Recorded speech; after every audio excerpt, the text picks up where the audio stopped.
listening to everything the experts have said this week, from Peter King to Brian Baldinger and beyond, I think this game is being undersold.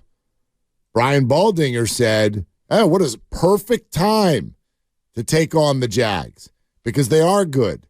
And so if you beat them, well, you're gonna feel real good about yourself. That's gonna be a great flight home. So yeah, it's great timing if they win, not if they lose." Peter King said, "Don't call this a crucial game." And his reasoning was mainly that there's no one else great in the division that really scares you. So he's not thinking about it in terms of the 1 seed. He's just thinking about it in terms of winning the NFC West, which he thinks the Niners are going to do whether they win or lose on Sunday. I would argue that we go to a very different place on that conversation.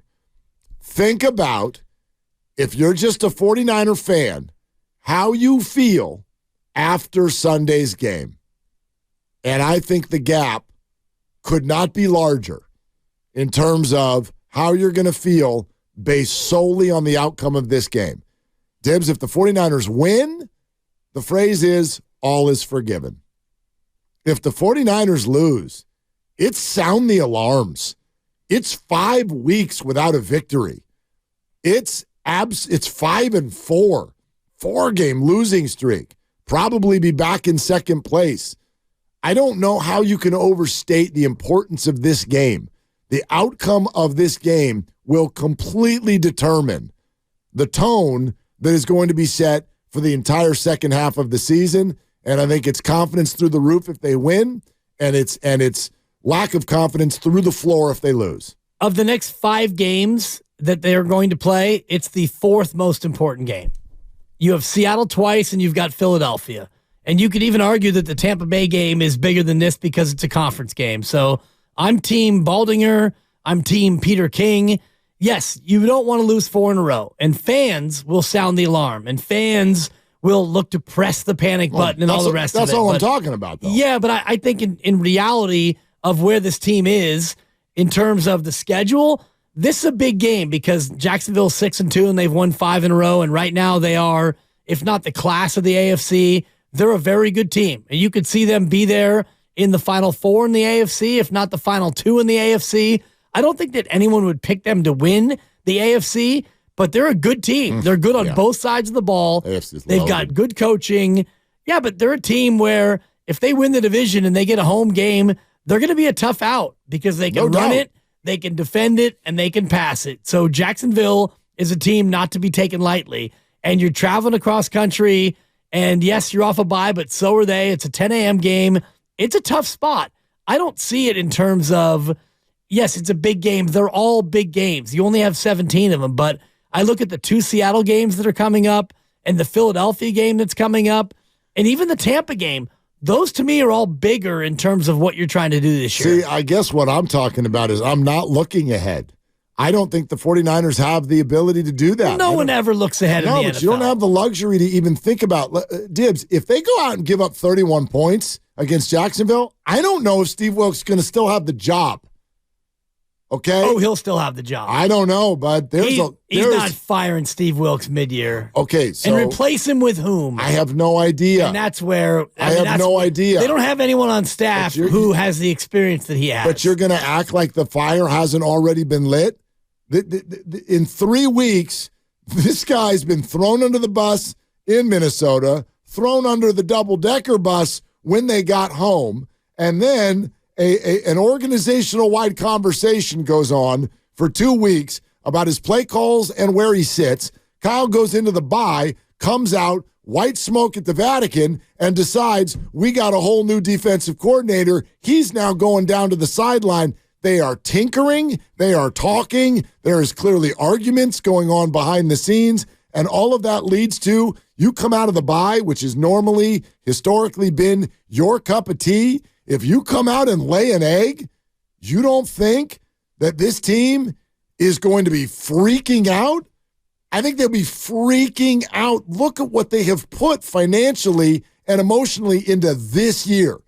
They're not going to say, 5-4. Yeah, but you're not going to look at one guy and are you going to scapegoat Steve Wilks? That's how sports works. Yeah, but not in the middle of the season. Like, championship teams don't fire the defensive coordinator in the middle of the year. You're right. That's why they would, So if you fancy yourself as a championship team, you don't do this. Championship teams don't lose 4 in a row. Sure they do. No, they don't. Yeah, I mean, you have hiccups all the time. Has that ever happened? 4 in a row. Sure. Yeah, 4 in a row in a 17-game season. We've only had 17-game season for a couple of years. Even in a 16-game season. I'm sure teams have lost 4 in a row. And won the Super Bowl? Yes, I would imagine. I bet that has happened very rarely. The one team that sparks to mind that I wonder if they ever lost 4 in a row is when the Giants won the Super Bowl out of a 9-7 year. Right. But even them, I doubt they lost 4 in a row. 4 in a row. The Super Bowl winner usually doesn't even lose more than 4 games total. Sure, but you look at your losses, and you lost to an AFC team.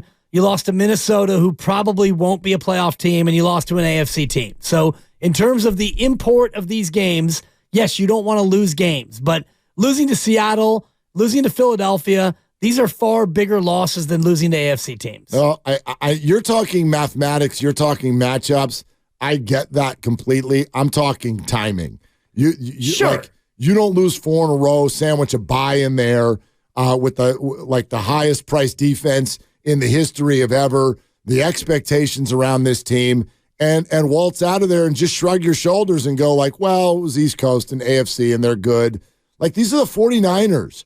They're favored in this game. They're still the 3rd favorite to win the whole banana. Losers of 4 in a row? What's the number on Sunday? 3. They're favored by 3? Last I saw, unless it moved. Yeah, I did not look yet today. I'll look again. But as of yesterday, it was 3. I just don't think that you come out of a bye. If you were going to fire Steve Wilks, you were going to fire him during the bye. If you come out and you lose a game to Jacksonville and you give up 31 as you theorized, if that's the way it goes and you decide at that point that Steve Wilks has to go 1 week after you had him come down from the booth onto the sideline, that shows incredible organizational weakness. I'm not disagreeing with you. I'm not calling for them to do anything either. I'm simply telling you that I think the Niners will freak the bleep out if they go out and lay another egg this weekend. Like, freak out. Are you kidding? The highest paid defensive player in the game. Then they use their trade deadline to go get another star defensive lineman to put on the line with all of their other star defensive linemen. You got 4 dudes in there, all getting paid through the nose. Debo got paid. Ayuk's about to get paid. You have the best left tackle in the game. The tight end's getting paid. The linebackers are getting paid. You were the preseason NFC co-favorite to win it all. If you lose 4 in a row and you literally can't even stop the run, I'm not telling you what they'll do, like specific moves. I'm telling you they'll lose their bleep. Like, this is not going to be considered shrug acceptable. No one's saying shrug acceptable. No, but like, at what degree or to what degree do you go to make the changes that need to be made? So I don't know. Is it the defensive coordinator's fault that Nick Bosa is having a quiet year and that Javon Hargrave can't stop the run? I'm not saying that. I'm not saying it either. Like, I'm saying sports. As an organizational standpoint, what do you do? Do you panic? And somebody on the YouTube feed is right. Those Giants who went 9-7, they were 6-2. They lost to the Niners, Eagles, Saints, and Packers, 4 NFC teams in a row. Yep. They won 3 of 4. And they ran the table. And went on one of the most unlikely runs in the history of the NFL. But if you go to 5-4, and you might still be in first place, pending Seattle and what they do, and you have 2 games against Seattle still in hand, it's not time to panic. I'm telling you. That's all I'm saying. And I want this very clear. I am not advocating for the firing of anybody. No, you never do that. It's not what you do. Not what I'm doing here. I'm telling you the discomfort would be absolutely through the roof. And in sports, firing people is never fair. Was it Gabe Kapler's fault that the Giants can't get a free agent? No, but at least that was near the end of the season. Yeah. Well, no, it was after. Yeah, okay. Well, they had 2 games left. 3. Whatever it was. Full series. Oh, they ran him down the road. Yeah, like, it's never fair. There's always Gabe dirty. There's always a scapegoat. Right. There's always a scapegoat. But if you're looking at this situation and you're looking for a fix, I don't know if running Steve Wilks out is the fix. I don't either. I mean, I'm just telling you, the Niners are going to lose their bleep. If they already at 5-3, you shouldn't be 5-3. Right. Correct. I mean, you shouldn't have lost to Cleveland. You should be 6-2. And they went out and acquired another high-priced defensive end and moved their defensive coordinator.